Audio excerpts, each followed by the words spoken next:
Oh, hi, my friends. A little cool today. We've had some snow, but the sun is out, or finally coming out, and walking with the dog. So walk and talk. I want to address some of the things that came up during the last video, which seems to be a lot of comments. I appreciate that. A lot of comments, a lot of insight, a lot of support. What I find from the video, and this was the one about moving out into the country, I was reading from Maranatha. What I do find is a lot of you are aware of this is the season to prepare. Obviously I've encouraged this for years and years and years, but things are really accelerating, and I would think that you would agree with me that things are accelerating in the world. And here in the United States, we're less and less freedom. We're losing so much freedom, and I never thought I'd live in a country where I would see everybody, most people, like adhere to even something like this whole COVID thing, the 6 feet rule, the masks. I just never thought I'd live in a country where it happened so quickly, and really, it wasn't about COVID. It was about our rights to exercise our own freedom, to say no to a mask, to say no to 6 feet rule, to say no to any of that. But it became a war. And I believe the government set it up so that we would fight each other, mask or no mask. Now it's vaccine or no vaccine. I mean, it's just really crazy. I never thought I'd be seeing this happen in the United States and the world now globally. So we know that things are accelerating. We know that. I also know that God is still in charge. But with that said, real quickly, some comments I wanted to address, just to put clarity and to so you can see it's cold. So some of the comments, not a lot, there was just a couple that were really upset that I posted the video, and like very upset that maybe I was fear mongering. I was stirring up fear in people, and not just stirring up fear, but maybe perpetuating a false narrative came to this country living, and how not everybody is going to be able to go to the country. The elderly, the invalids, the disabled, people who need medical. So let me put this into perspective. Number one, I'm not a fear monger. And if you've watched any of my videos in the past, I have been very honest about being prepared. And I've even done videos of thoughtfully recognizing that not everybody can leave their homes. Not everybody can leave the city. And it's not for everybody, right? It's not for everybody. So from the Maranatha, you got to take kind of things into context. The Maranatha, that was written for kind of general, general believers. It had a more of just the general populace. And of course, if you'd read Sister White's writings, they go so deep.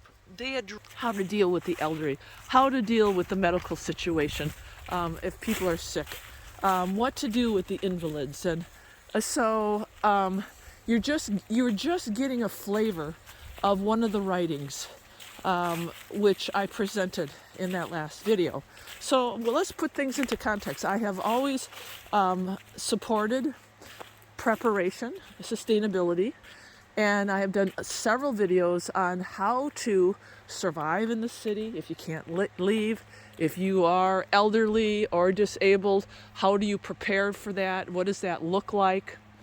And so to say that I'm fear-mongering and I'm telling everybody to get out of the city right now, that's really not, there's no validity in that right now, because my former videos support a different view.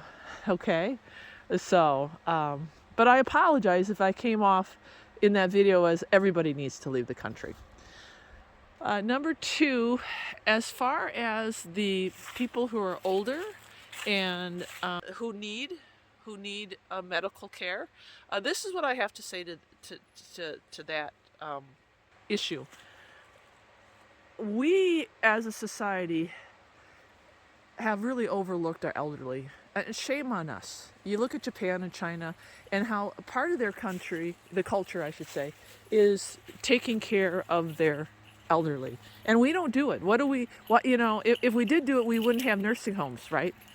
But we have nursing homes. I will say that the faith that I walk in, our counsel is to never put our elderly in a nursing home. That's not an option in our faith. Ellen White, Sister White, writes about that quite adamantly. And if anybody wants to see her writings on that, I will gladly send that to you. She also says that our families need to step up and care again for the elderly and the sick. This is part of our faith. This is part of our counsel, okay? And we've also been counseled that if that isn't then possible, it is the church's duty. It is the conference and the church's duty to then step up to the plate and take on that, whatever that looks like. Okay? So I wish all churches and all faiths would have the same counsel as Sister White. And Sister White has that counsel because I really believe that the Lord spoke to her. The Lord guided her. The Lord showed her, just like he shows so many of us, just like how he speaks to many of us. You know, the Bible says, it's a commandment, honor thy father and the mother. And what does that mean? That doesn't mean putting them in a nursing home. I'm sorry. And I know there may be people that say, well, we have no choice. Really? Did your mom and dad have no choice when they gave birth to you to raise you? Of course they had a choice. They could have just dumped you off somewhere. You know, these are the people that raised you. And when the commandment says to honor them, we're supposed to honor them. So, but yes, it is a great and valid concern about taking the elderly to the city, and not all of them are taking them to the country. And yeah, of course not. We're not talking about a mass exodus of all these elderly people. Again, we need to put things into context. So, but if we did move them to the country, which I really believe is a more healthy, nourishing environment for all people to be in, like really, seriously. I mean, look at this, right? It is a responsibility of the family. And then there was somebody else who made, again, another valid comment about what if they really need medical help. Now, I'm not sure what type of help he was referring to. I've been a nurse all my life, so I can only think about maybe people who are on certain medications, maybe dialysis, perhaps, maybe people who are dependent on oxygen. Of course, some of those people will not be able to leave the city. They'll have to stay there for medical reasons. But I also explained that as a medical missionary, and again, in the faith that I walk in, we have been counseled that we are all medical missionaries. We are disciples of Jesus, and we are all called to be missionaries and to learn how to treat diseases and illnesses. Yeah. Which I believe is just wonderful. And simple remedies. Simple remedies. I have seen these simple remedies cure cancer. I've seen these simple remedies cure hypertension, diabetes, people with Crohn's disease, people with autoimmune diseases. I've seen how simple remedies and following the lifestyle changes that the Adventists recommend. Powerful, powerful, powerful. I didn't leave conventional nursing because I didn't see people really being healed and their lives changing immensely within 11 days of the program. Like, seriously, it's so amazing. So there are ways to deal with being in the country, learning medical missionary, learning the simple remedies. I'm not an advocator of pharmaceuticals. I'm not an advocator anymore of treating things looking at man's ways. I'm just not anymore.